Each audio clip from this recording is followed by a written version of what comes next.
right. Welcome in, everybody. We got Landshark. How's it going? Irish, Michael.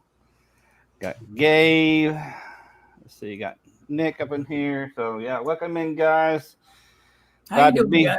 Yeah, glad to be here. Our guest is having some internet issues. His internet actually went down, and he's trying to access to his phone, but having issues with that. He actually, I could see him trying to pop in a couple of times in the backstage. So he actually just, I guess, went over to his neighbor to try to get their password to the Wi-Fi. So he's gonna try that way and try to get on. So maybe a few more minutes for if he's even able to get on. So. Hey Nick. Hey Michael. Yeah, we got Michael. Got two Michaels up in here. So welcome in, guys. Yeah. I guess Buschy Beard. I don't know if he's still going on.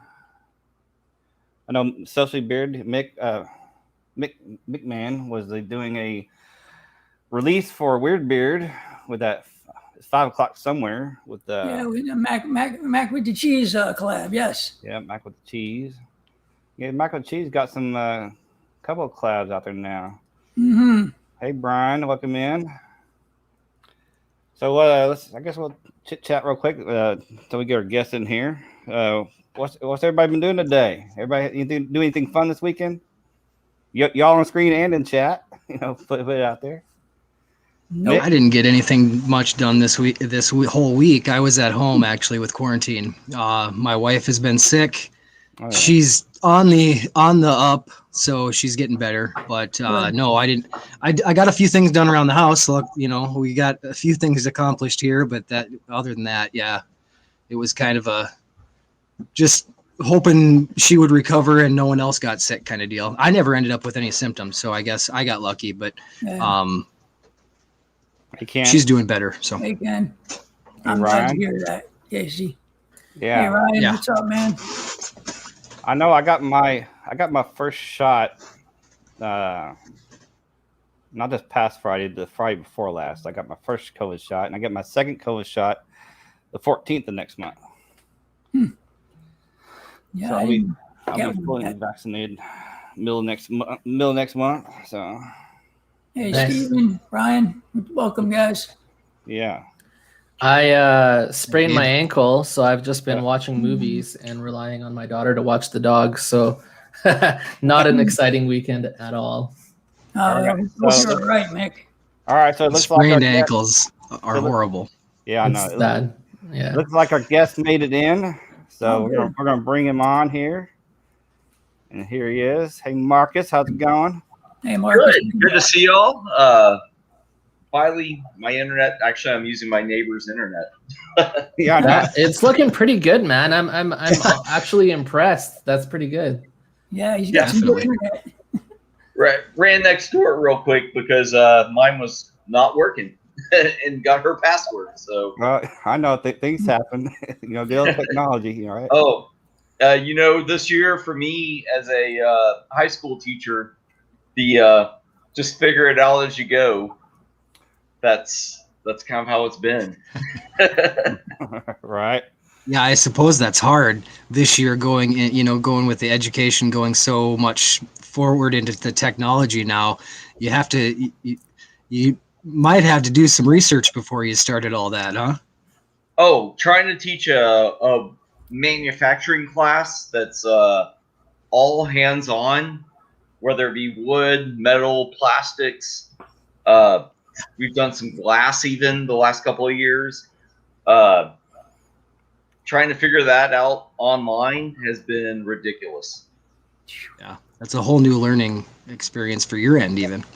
Oh, yeah. No, it's, this is my 15th year teaching, and it's like the first year ever. Wow. Yeah, I could imagine it. All right, so Marcus, I guess first of all, we want to just, for the people out there, just get to know a little bit about you and kind of what you do. So kind of give a brief explanation about you and what you do. Well, I'm a high school teacher. I teach wood shop and engineering. When I say wood shop, it's really anything manufacturing. My classroom, I've got metals, plastics, resin, whatever you want to make, we can do it. I've known Dagan, 30 years now? Yeah, it's been quite a while. Yeah. Years ago, Dagan was my big brother, basically. We'll go with that. He's my reason for my love of Volkswagens. We'll go that way. So I love to make. There we go, right there. I love to make anything. It's amazing. Teaching was never something I wanted to do, and it's become a great passion for me because students always come to me with things I would never do, like making guitars. We've probably made 50 Telecaster style guitars in the last couple of years because a kid came to me saying, I want to build a guitar. And my response was, how do we do that? And we figured it out. And we've made tons of them. And I play 3 chords. I love that being challenging when it comes to teaching. But then I also use that to make things on my own. I have a CNC router in my home shop, CNC mill, manual mill, lathes, welding, all that stuff at my home shop too.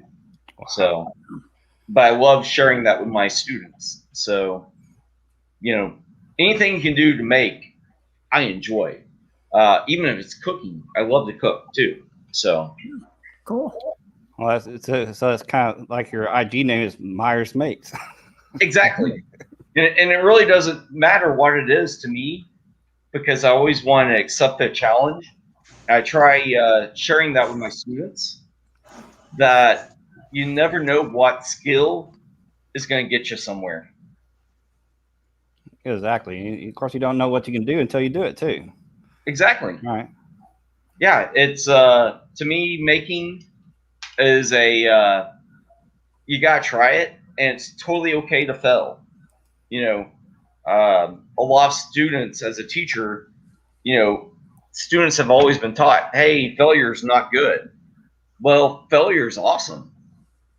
If you didn't try, that's the problem. You gotta try. Failure is awesome. Yeah, and part of trying, you're going to fail some. So, and you learn from your failures, and do better. Yeah. You can always learn from that and find out. I'm not a good welder. I know all the safety and everything. I can get somebody welding, but I'm not good at it. And I fell at it. That's where I'm at. I've been trying to learn TIG the last year. TIG is hard. TIG is really hard. Oh yeah. I'm a welder by trade. I'm disabled now, but I was a welder. So TIG is really hard to master too. It really is. Yes, it is. And I've had kids, and frankly, I teach them the safety. I'm like, here's a YouTube. Go follow this guy. He knows what he's doing. And it's amazing watching students pick it up. Because, I can keep them safe and get the basics of setting the machine up and everything like that. I'm good at that. But the technique, no. I'm not too good at TIG myself. MIG stick, I'm fine with. But that TIG, even I had a hard time with that one.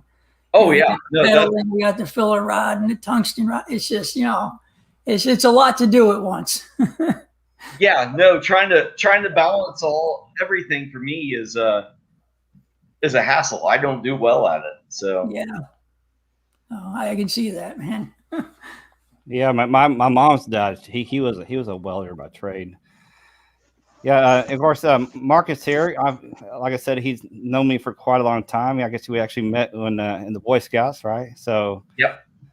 It was actually we were in the Boy Scouts as a Troop 580, which is no longer around, but it was a high adventure troop, and we went around, did a lot of backpacking and things like that, and went to different, high adventure type bases, and we did a lot of backpacking and canoeing and So overall, I had a really good time. And of course, that's that's how I met him and known him since. I think I even remember running into you here and there. Oh yeah. Well, and like I said, my love of Volkswagens, I can 100% say that comes from Dagan. I always loved when we had a something scout, a scout thing that I needed a ride to. He'd always pick me up in his Super Beetle.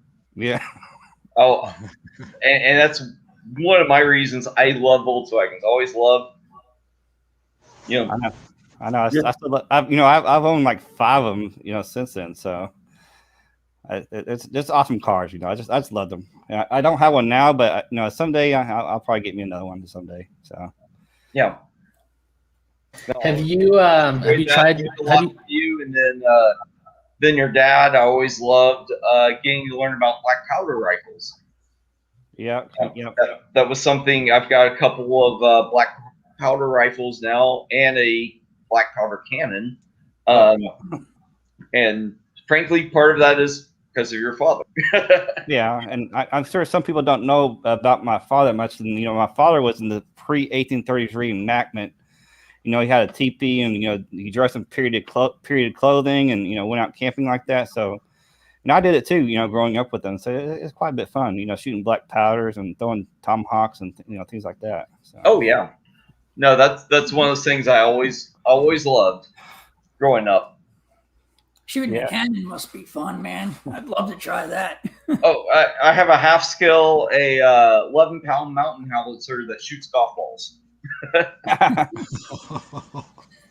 bet I can shoot it pretty far too. Don't stand in front of that, Oh no! It's a lot of fun. Yeah, I bet. I bet. All right, I think somebody's going to ask me a question. Yeah, I was gonna actually ask a question just about. I'm just checking out your IG there, and I haven't seen any I'm wondering if you tried any beard product type stuff. Have you tried making a comb or a beard product shelf or anything like that? And what was that like if you tried it? I have not, to be honest. And for beard product, what I usually use is I love the Shave Before Grave, their beard balm, and their oils is what I've always used for the last couple of years. It's just kind of what I started with. About 7 years ago is when I grew my beard for the first time and really kind of kept it. Yeah. And their products are what I've just kind of stuck to. It was the first thing I tried, and it just seemed to be good. Yeah. Well, you need to get out and try some more products. You do check out my YouTube channel and look at all the Well, no, I have checked them out, and that's part of the reason I was like, all right, I want to do this.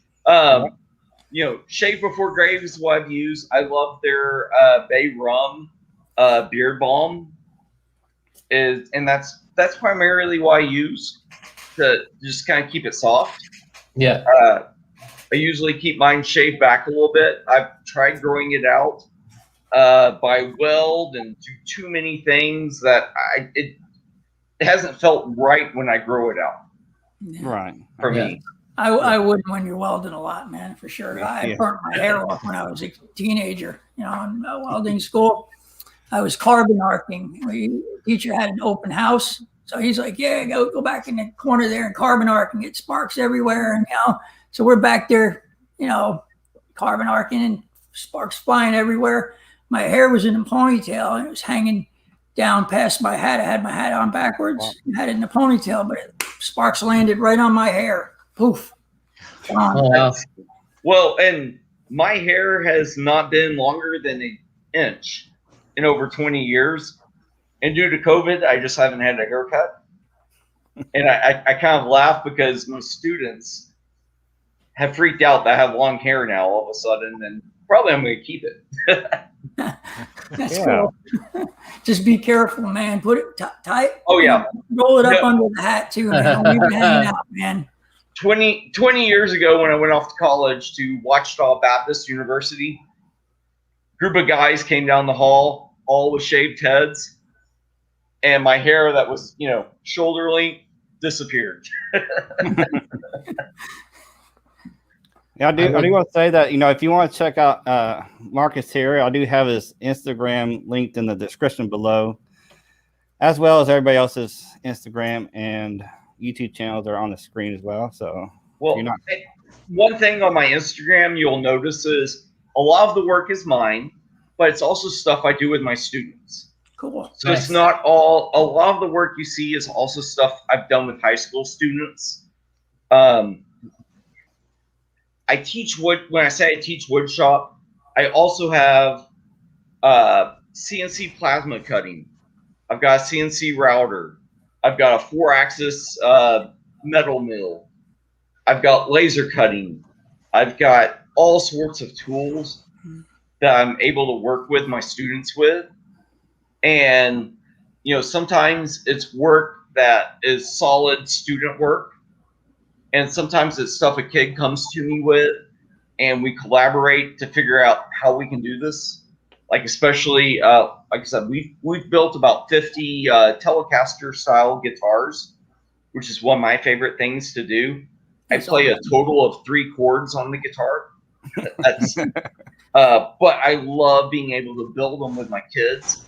It's so much fun. There's almost always a kid, except for this school year. There's almost always a kid in my shop playing guitar during our day. Wow.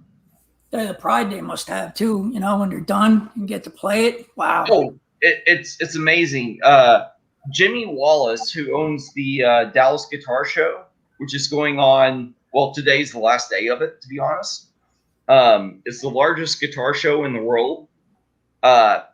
He owns one of our guitars and gives my students parts, comes into my classroom every now and then, and has helped mentor me and my students. Awesome. And has been, I'll be honest, he's probably the most famous guitarist you've never heard of, because he's played with Eric Clapton, the Stones, B.B. King. Just his list is ridiculous. I walked into his shop the other day. He goes, "Here, you need to try this." I looked down and the pick guard said SRV across it. I was like, wait a minute, SRV. It was one of Stevie Ray Vaughan's guitars. I play 3 chords. That's wow. He's like, try it. I'm like, but that's like guitar legend. I can't. Stevie Ray Vaughan, man. Exactly. I'm not worthy. Yeah, for real. That's exactly where I was at. It was like, I'm not worthy of playing a guitar owned by Stevie Ray Vaughan. That's pretty awesome. So when it comes to stuff you make and stuff your students makes, do y'all sell any of that stuff? Do you sell some of the stuff you make, or your students sell the stuff they make? So a lot of times I always try encouraging the kids to make stuff they want to take home. I want them to have things they make, and years later they go, I did this. Right. Yeah. Because I have quite a few things I did because of teachers that at the time didn't mean a lot to me, but now they do, now that I'm older. I get to teach with one of my teachers, actually one of my woodshop teachers, Mr. Bob Robinette, who taught at O'Banion Middle School. I teach with him now. And most of my woodworking skills come from him or my grandfather. So that means a lot to me. And I have a lot of things I made in his class still. And frankly, at the time, they didn't mean much. Now they do. Yeah, I'm sure, now being a teacher, you have that much more respect for them. And, as we become adults and we grow up and we have kids that are going into school, I respect the teachers for, I couldn't do that. I can barely sit down and homeschool my kids. So to be in front of a group of kids every day, I respect them for that. Definitely. Well, and I hate to say it, it's kind of like acting for 8 hours straight in some ways. Yeah. It's like doing a Broadway show for 8 hours a day. Makes sense though, man. But a a lot of people are like, how do you do this with especially tools that can harm frankly harm a student if they don't do things right? Safety, safety, safety. Exactly. And you know what, though? It's so much fun seeing them progress. I poured some concrete yesterday, and 2 of my kids came and helped me. Awesome. That are graduated. They're both of them are now 21. They've been out of high school a few years, and they came over and helped do that. And that's great. Frankly, they taught me how to do concrete right, because that's what their family, they had concrete businesses. And I was teaching as a teacher, and they're like, dude, I'm just gonna say it, but they're like, hey, gringo, step out of the way. Do something for a change, huh? Oh yeah, they literally told me to step out of the way because I was not doing it right, and they taught me something, which is one of the joys of teaching, to be honest, because sometimes you never know what you're gonna learn from your kids. That's amazing. Well, one thing you definitely take joy out of what you're doing as a woodshop teacher, and you're teaching kids skills, skills that they can use for jobs later. And I'm not putting any math teachers down, Brian. Don't take me wrong here. I'm not putting other teachers down. We need all those skills, but those skills are life, job skills that you can learn, which I think is important. Well, always use it too, And I tell every kid, it's like, look, you need a trade, and if you want the college education, you need that too. There you go. Nowadays more than ever. You need both, because my trade skills, whenever I haven't been able to depend on my degree, my trades have always made me be able to live. And and frankly, I love doing those trades, but as you get older, doing concrete work and painting and everything, it takes a toll on you. Yeah, it does. What's your favorite thing that you've made? Like the thing that you had the most fun making, not necessarily like what you're the most proud of, but like what was the most fun that you're like, oh my God, actually, like I enjoy this obviously, but I really, really enjoyed making this thing. What is that? We made a 9-foot by 4-foot conference table for our office, for the school office. Wow. And it has turned out to be just a beautiful piece of work that every single person, not even in our school, but across our district, has to use. And it's a maple, it's 3 laminates of maple with 2 walnut strips down the center of it, with a metal welded base for the table. That everybody just is like, where'd y'all get this? The office wanted a table, and the table they wanted was $3,000. Wow. I made them a table for $500. Nice. It's a heck of a lot better, I'm sure. Yeah, and the kids made it. It's made by students. Our superintendent didn't believe me. I was like, lay on the floor. He laid on the floor, and he saw all the students' signatures underneath it. That worked on it. That was going to be my next question, is did they all sign it? Yes, they did. All the kids that worked on it did sign it. I'm lucky. I'm in Garland ISD, and they are very supportive of trades, which I have been, it's still a very, hey, go to college type of, but that's anywhere you go in education right now. Yeah. Is you have to have that college education. But, I have plenty of kids that leave and go into a trade and are doing just fine. Oh, absolutely. Yeah. Because, that's, I hate to say it, a lot of people don't want to work those trades. And it's something that they can really make some money off of. And to me, working a trade was always enjoyable, because that's how I started my career. Yeah. Well, definitely. Yeah. And it pays pretty well too when you know a trade, so. Oh, yeah.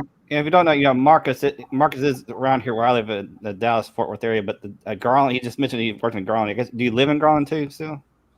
No, well, I'm in Dallas, right off. Well, literally, I think I'm right off the street from where you're at because I always run into you at a Lowe's. Well, yeah.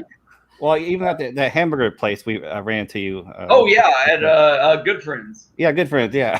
Yeah. No, I'm literally off Jupiter Road and between Northwest and Garland Road. So. Oh yeah, that's not very far from here. Yeah, I'm in Lockwood. So. Oh, okay. Well, I need to get together with you later on and get what kind of scents you like, and I got plenty of beard products. I need for you to try something else. Yeah, no kidding. I'm okay with that. I kind of found one thing I like and just haven't deviated. I know, but one thing I'll tell you is that so I've been doing this for 3 years now, and it's like I'm still constantly blown away. Like I thought the first 5 products that I tried were amazing, and then I tried another 50, and it's just you keep finding the next best thing. It's oh wow, this is actually better than that thing that I first tried or that I tried 2 years ago or 1 year ago or 6 months ago. It's just it just keeps getting better and better, and so it's definitely interesting to try new stuff. You did try a good company to start though, out of stuff that you can buy on Amazon, stuff like that. Grade Before Shave is definitely a good one to start with, but there's a lot of really, really, really good stuff out there. Oh yeah, I'm sure. I'm kind of one of those people that have a bunch of side hustles. Mm-hmm. I do my teaching. I love making custom signs on my CNC router, which y'all can probably see on my Instagram. I'm also a travel agent for Disney specifically. Wow. Nice. yeah, we should talk about it because I know you're a big fan of Disney. Oh, I'm a Disney nerd. We'll just say that. I love Disney. Besides going to the parks and everything, I just have huge respect for Walt Disney.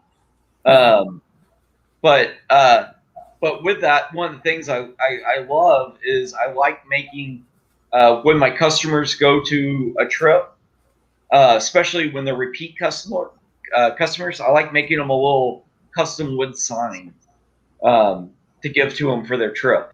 Mm-hmm. That's cool. That's nice. That's awesome. I did see the Mickey Mouse one that's on your Instagram when I scrolled through it there. Yeah, that's kind of one of my favorite things to do. I've been, in fact, I have a Disneyland sign sitting right here. I've got to finish up for my mom. But that's, I'm a Disney nerd. I'll just throw it out there. I work, it's kind of fun because I work for M&M Magical Adventures, and we're one of the bigger travel agencies for Disney. And it's kind of fun for me because the owner of the agency I've known since we were in kindergarten. Wow. And I swear he keeps me on just because he can share the backside of business with me, which is fun because it's not something that's my forte. But he enjoys being able to talk to me because he can't share it with our other 60 agents, Mm. And it's fun having customers send me their photos and call me back after going on a trip because I love to travel just in general. I've been to Alaska a few times. I go to Colorado every summer. So that's another part of what I like to do, but I always on those trips find things and people that make things. So, I know this is the podcast is, creating, Pro Creek Designs of Anchorage makes beautiful resin projects. Her tables are just amazing because it's layered epoxy with salmon kind of painted and then layered painted to give it a 3D effect. So I'm always looking for stuff. My goal as a teacher has always been to be master of nothing but jack of all trades, Yeah. which I think is important for anyone. So I always follow her stuff. There's so many good people out there making really high skilled, focused items. And even when it comes down to, beard products, you can see that of so many people making these artisan products that are amazing. Yeah. That others can kind of follow and take their own spin on, which I always love. Yeah, I'm kind of the same way. I know a little about a lot of things, but I'm not really a master of one thing. But I do know a lot about certain subjects. For example, my former career is in loss prevention. I know a lot about that kind of stuff, but I'm not really a master of anything because to be a master, you're constantly learning, and if you're always learning about something, to me, in my opinion, is that you're really never going to be a master at it until you learned every single thing about it. And of course, everything's always improving and stuff, so you're always learning. So Yeah. No, and I agree with that. One of the books I just read is Adam Savage from Mythbusters. Yeah. Has a book on basically how he makes things, his organizational skills, that has actually put a lot in perspective for me, because I'm if you go in my workshop, I have behind my house here, I have a 1,000 square foot shop. To anybody who walks into it, they're going to be like, what the heck? This is the most disorganized place ever. But things are laid out where I can grab and use. You know where everything is in there. Exactly. Organized chaos. yeah, I was about to say It that. is. And his book has a lot about that. And actually put out, he does through tested.com, he does a really nice video over his organizational skills that I shared with my students. And doing the online teaching, teaching woodshop online has been it's been a disaster, if you want me to be honest, because it's all hands-on skills usually. But I got some of the best responses from kids seeing how his organizational skills worked. That's pretty good. Yeah, I'm curious about how you went about teaching, woodworking and wood shop online. We've done a lot of. I hate to say it, we use YouTube a lot. Yeah. Here's how this works. This is the tool. This is what you can do with it. Please don't go try it at home till you're here with me so I can show you. I mean, Exactly. it's been and frankly, the positive has been I've had several kids that have been like, you know what, I'm going to come back actually face to face to school because I want to be here so I can actually do it. That's awesome. And those kids that have actually been in my room, because I don't even have a fourth of my kids in my room. And I have 120 kids I'm teaching. So if that kind of tells you what's going on in education, it's that's been it's been a challenge, not gonna lie. But I can't wait. I bought I've done some blacksmithing in the past. that'd be cool. Dagan knows RE. Yeah.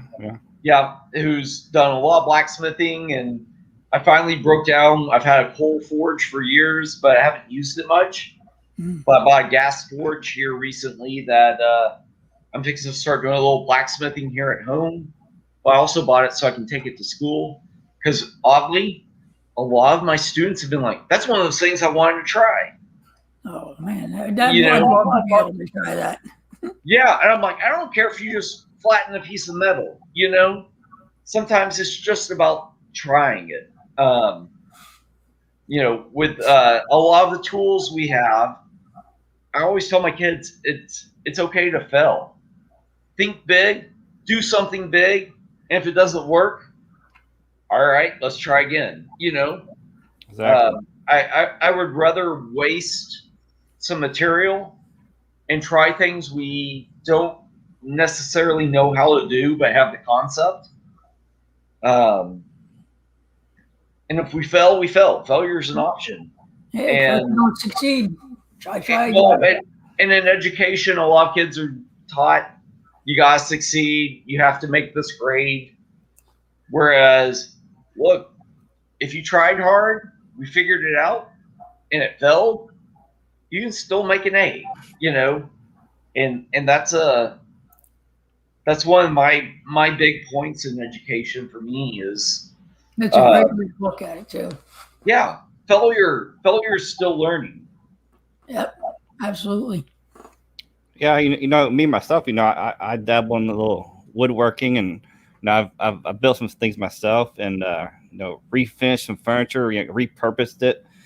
You know, but I don't have a bunch of fancy tools like you do, Marcus. So I can't get anything you know, really complicated. But you know, I do enjoy doing that sometimes on my spare time. Yeah, and well, obviously you're always welcome to give me a shout and run over here. I've got everything. Yeah, I can tell. But you know, it's the education part of creating. You know, I always tell my kids, like, yeah, I teach wood shop, but we do plastics, we do metals. I had a kid a couple of years ago who was into cosplay and did this phenomenal Viking helmet out of the EVA foam mats. No, But it was all it was all cut out on the bandsaw. He got like the woodworking tools all worked well on that foam. Yeah. So what he learned, he was able to transfer to something he was interested to. You know, and we've done glass work the last couple of years. I've always wanted to learn glass blowing. And glass blowing classes, the cheapest I found that was a really legit class was about $3,000 wow, to take the class. wow. But I also found some simple stuff just to make glass beads.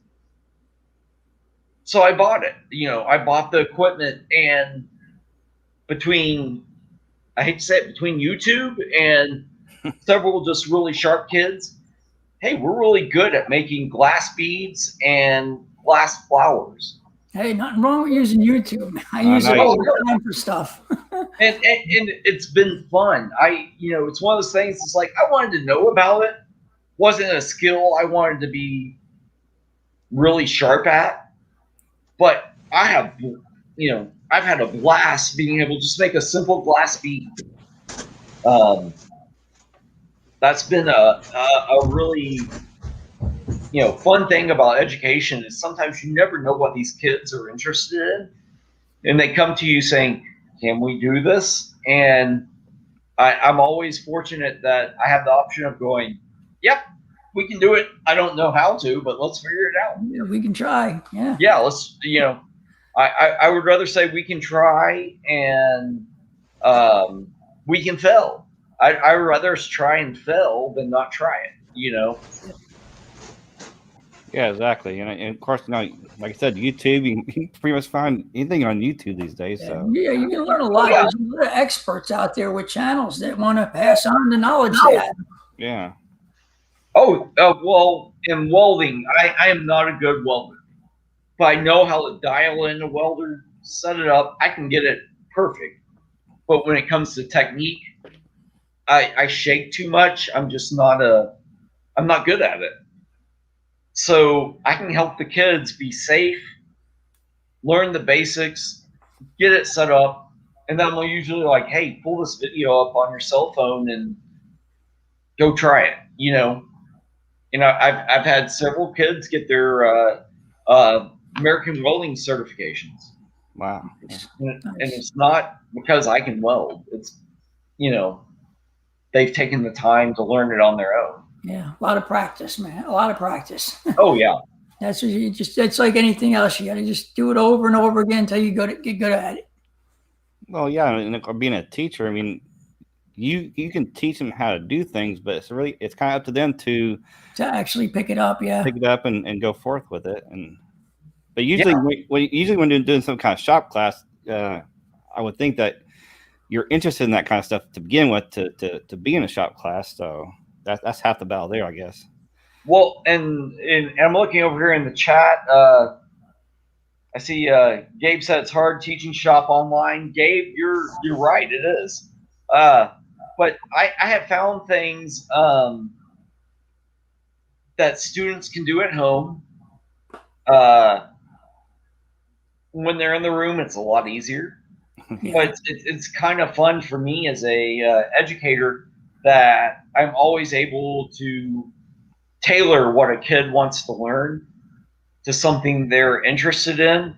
And like I said, I play 3 chords on a guitar. That's it. Yet, we've made probably 50 guitars in my classroom. The kids love it, and we have a very famous guitarist that backs up my kids. I've had several students go on stage with him. In fact, one of them at this very moment, and I looked at my cell phone just a minute ago, sent me a picture of him playing on stage with Jimmy Wallace at the Dallas International Guitar Show. That's awesome. The guitar show has had any famous guitarist you can think of plays there. It's the biggest guitar show in the world. Yep. They show off all the newest guitars, and all the greatest players go there and jam. And Phoenix, my student that's playing, is playing a 56 Gibson that's probably worth 50, 60 grand. That was handed to him. He's 20 years old, Wow. So that's been a really fun thing for me, because also, and it's not Garland ISD, it's Garland. The city of Garland does the Wheels of Hope car show each year. But the Stratoblasters, which is a band owned by Jimmy Wallace, or run by him, who's also the man's played with Eric Clapton, B.B. King. He's probably the most famous guitarist you've never heard of, simply because he's backed up all these famous people. His band always plays for the Wheels of Hope car show that we do each year in Garland, that backs up the Hope Women's Shelter, which is kind of fun. That's cool. Yeah. One benefit, I think, to teaching the kind of the way that you do, or have been, I guess, or had to lately, and using the YouTube, you can get the students involved or what they're interested in. You're involved in what they're interested in, and then they can do a little more research on their own. And it sounds like you do that a little bit with your teaching. You bring in things that you're interested in, and you work with those things and try it. Even if you don't know much about it, you're interested in it. So do you think that helps you along with your teaching too? Oh, most definitely. I love when kids bring me something I don't know about. And I'm always ready to go down that rabbit hole, because they specifically the guitars have kind of become a big thing for us. Like I say, I play 3 chords. Yet I've had somebody hand me Stevie Ray Vaughan's guitar and say, "Here, play." That's and I would have fainted. If you're a music fan, it's Stevie Ray Vaughan. Right. But yeah, no, I love how kids are able to bring you ideas and be able to dive down a rabbit hole, that I've got knowledge about, but not enough. Correct. And we've been able to create and make some really cool things over the years. What's the craziest idea a student came to you with? I'll have to admit, it's the guitar building. About 4 years ago, I had a student come in and goes, "I want to build an electric guitar," and my response was, "How the hell do you do that?" He went and started researching everything. You know, I've got a couple of CNC routers in my shop at school and at home.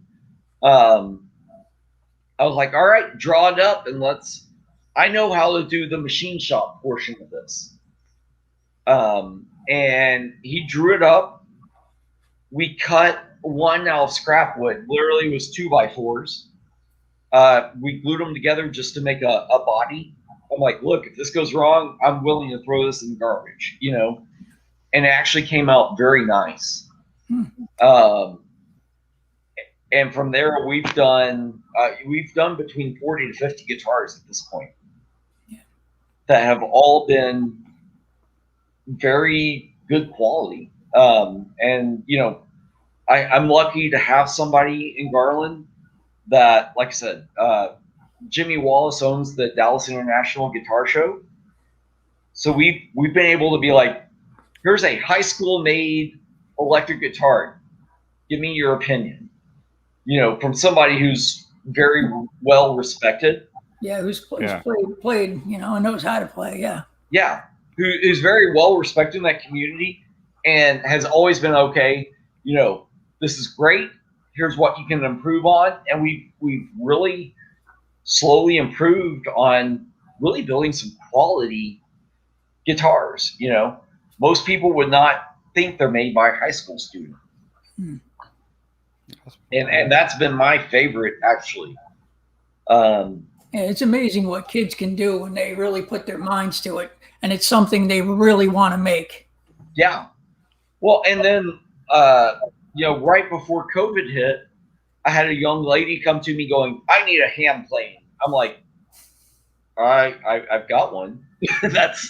We don't ever use hand planes anymore. And she's like, "And I need some pine." I'm like, okay. And it's one of these kids I kind of already know.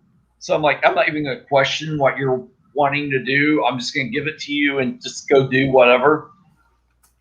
She ended up playing all these pine shavings into these beautiful curls. And on my Instagram, if you look there, somewhere on there is this beautiful wreath of little roses that are actually made from pine shavings. Wow. That she did. And they were hand planed to get that nice little spiral. And then using a hot glue gun, she made this beautiful wreath. And I was like, this is something I would never, I would never think of doing. And that's one of the fun parts of, teaching a shop class. And I know some people are like, oh, you got to learn these skills. This is what you got to do. But sometimes the kids come to you with these things that you're like, that's not something I want to do. But they end up amazing. Yeah. I mean, I'm sure things like that are kind of, some things like that come more natural to certain students. Like music. Music comes more naturally to some people than others. I would imagine it's the kind of same thing with the, wood shop and metalwork and things like that. So I guess I would assume that you have students that are obviously much more better and do it a lot quicker than other kids. Yes, I do. You have those students who are, oh yeah, there it is. There's some of them there before she made it into a wreath there, Ron. Yeah, they're beautiful. Yeah, it was one of those amazing things that I just was like, I'm just going to let you do what you want to do. I'm not going to question it. But it's really fun because you have those kids who definitely have that creative side. And then I always have those kids too that are, they're going to go into construction. They're going to excel at doing construction work, and that's fine. with education, everybody's like, go to college, go to college, go to college. And for me, I was always told I have to go to college to be successful. No. I've known how to move houses since I was 8 years old. I can pick a house up and move it. You know, it's $1,000 a mile to move a house right now. Wow. Wow. Yeah. You know, and it's one of the skills that I never would have thought was worthwhile when I was younger. But I know how to do it thanks to my grandfather. And those hands-on skills right now are so in demand. Mhm. You know, a plumber, an electrician, heating and AC. Yeah. Frankly, they're going to make more than somebody with a college education. Oh yeah. Yes, that's often the case. Yeah. For sure. Especially if you add in how long it's going to take them to pay off that education. Oh, exactly. Yeah. The paying off all the financial aid and everything, really, you know, takes it out of a kid. I have one. In fact, I had dinner with him last Saturday. Angel's making $75,000 a year right now as an electrician and system specialist for Sherwin-Williams here in Garland. So a lot of the Sherwin-Williams paints are made just down the street from my house here off Jupiter, and he is one of their maintenance guys. He's making $75,000 a year, plus they're paying for him to go to college. On top of that, that's hard to beat. Yeah, sure is. Yeah. Jeez. I mean, it's just like you know, people work for the city and like garbage collectors. There's some cities that pay garbage collectors a buttload of money too. So, I mean, you can find a lot of money in non-degree fields. So.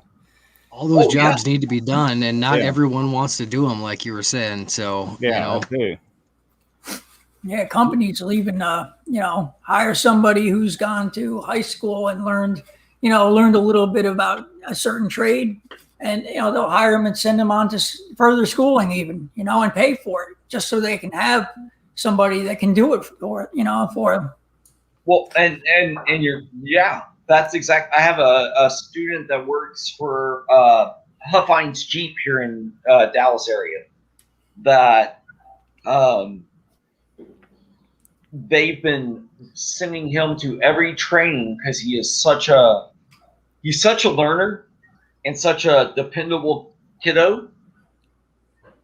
They're trying to build him to their shop for me. In fact, I just bought a new lift kit for my Jeep that I was going to put on myself because I'm totally capable of that. But he's like, "Nah, bring it to me." And his boss is like, "No, we're going to do it for free." Just because, and I've known the Huffines family for years, but they're like, no, we're going to do it, and we're going to do a little extra, That's so cool. I'm kind of excited about that. About why I wanted, and I had called David and was like, "Hey, just come help me, come hang out for the day, and let's just hang out and we'll do this." But instead, his shop's going to do it, and I don't know what extras they're going to do, but also I know where it's going. There's definitely more of that where companies are paying for their people's education because in the last 10 years, like it's really gone away from like you start at a company and you work your way up and you work there for 40 years to like people have a new job every 3 years, 2 years. Yep. And they just move on to the next best thing that pays them more money or whatever. And owners are starting to see now that like, hey, like good people are hard to find. If I find someone that's really good, I should just pay for their education. Sure, that cost me maybe like $2,000-$3,000 this year, but the amount of work that person's now going to put out, quality work, where I'd have to hire 3 people to do the amount of work that they do that they love doing it.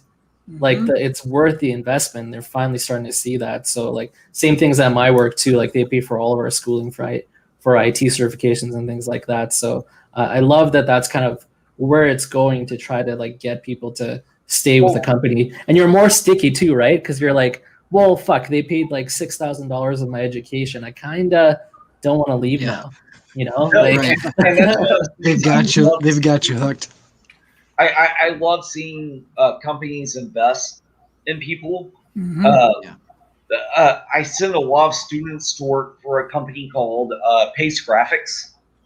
They do all the car wraps, but they also do like 3-dimensional signage and things.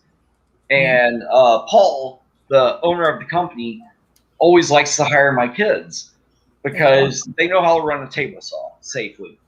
They can use a miter saw. You know, they're used to doing more construction type stuff. But I always send him a lot of kids that also have a creative ability. And I've got kids who have been there 6-7 years now, working for him. But he'll pay for anything that relates to his business. He'll pay for that college class. nice. And his rule is you gotta make a B or an A, and he'll pay it when you're done with the class. Nice. I went to Fair enough. I think it benefits the companies too that are doing that, because instead of hiring someone that has 10 years experience and having to pay them a higher salary than someone that you're bringing in that has not as much experience, but you're training them and they're getting fresh training. They're getting new schooling, where the guy that had 10 years experience went to school 10 more years ago. He's not fresh up on all this stuff, so it benefits the companies too. You also don't know what you're getting too, right? Like, sure, you're gonna hire this guy that has all these credentials, but you already have this kid that you know is a hard worker that you love. Right. So why not build them up, right? Versus like you hire this guy that has 15 years experience and they're just a D-bag. Like, you don't know what you get until you start working, right? And one of the things I've loved is I have a kid that left his company, and he's more into the just flat graphic type art stuff. And guess who's been mentoring and helping him get his company off the ground, even though he left working for him? I was like, that's awesome. He helped him purchase his, first printer. His first high-end, poster printer. Paul helped him start his business and has mentored one of my kiddos from about 7 years ago into starting his own thing that technically is competing with who he's been working for. right. But that's pretty dang cool, that's happened. So Yeah, real quick, like I should have said this earlier, but if anybody had any questions for Marcus here in the chat, feel free to put them in the chat.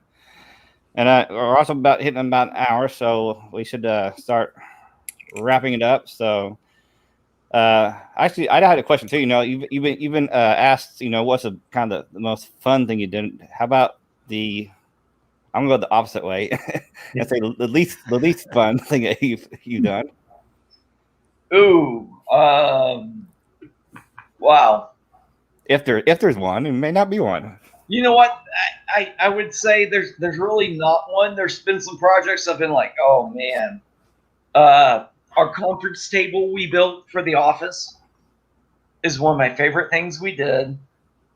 But a 9-foot table, a 9x4 table without some of the proper tools to get it sanded and leveled. The way we leveled it was we actually set the tabletop on the floor and went and rented a floor sander because I didn't have the proper drum sander to level it. After we did that, the district bought me a 19x32. I can sand something 32 inches wide sander after seeing what we did, because they're like, wait. So we used a floor sander and then made some custom sanding blocks that were 24 inches long by 6 inches after we hit it with a floor sander to get it nice and level. it was a labor of love. We'll just give it that. Yeah. Or a labor of hate. I'm not sure. Right. Well, in a conference table like that's kind of a centerpiece. I mean, you know, you want it to look good. You want it, you know, it's more of something that's a finished design, you know. So I can see there's a little more stress in that's that. in my school building that the superintendent wants at his main office, but we won't give it to him. I wouldn't give it up Well, either. then you did good work.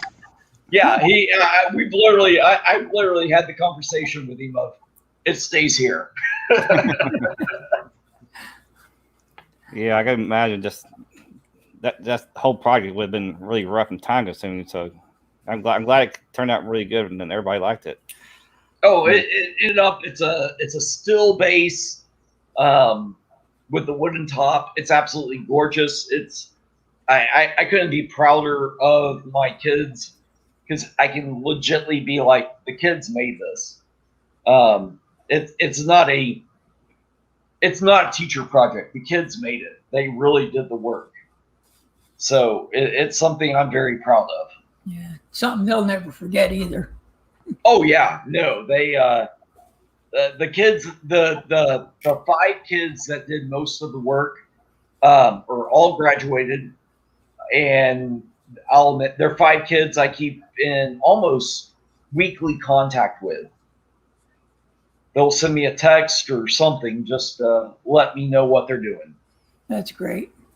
That's cool. Yeah, you know, I still have memories of my woodshop class from middle school. You know, Brandenburg Middle School.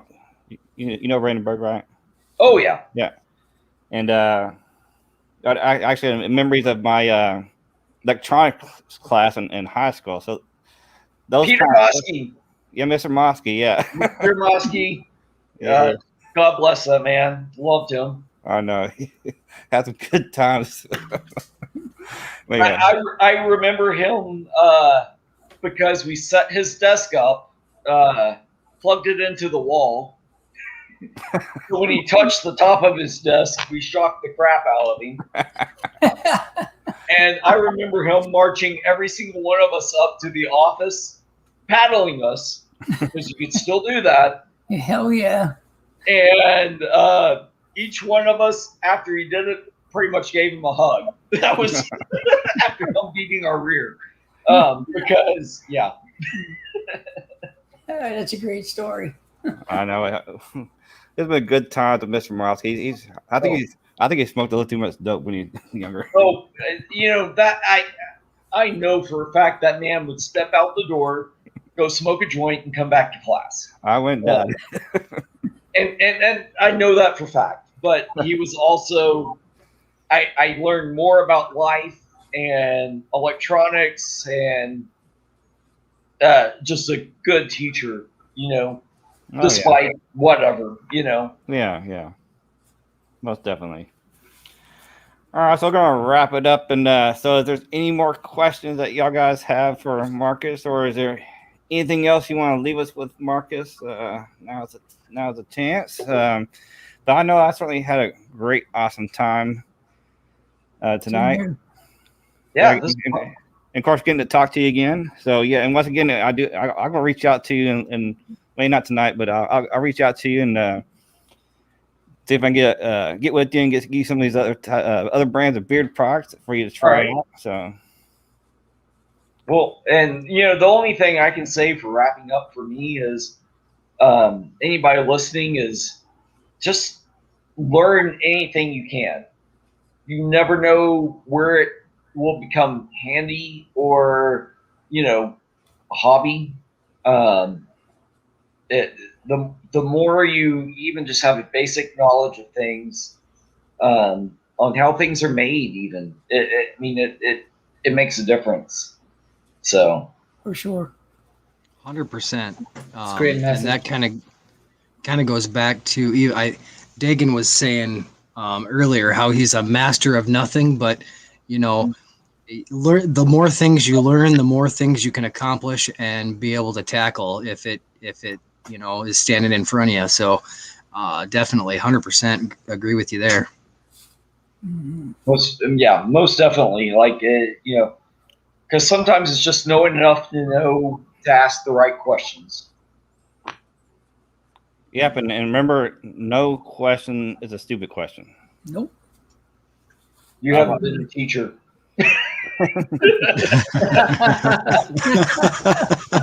Oh, I know, but I've always heard people say that, and I know because even where I work, I get asked stupid questions, but That comes in life too.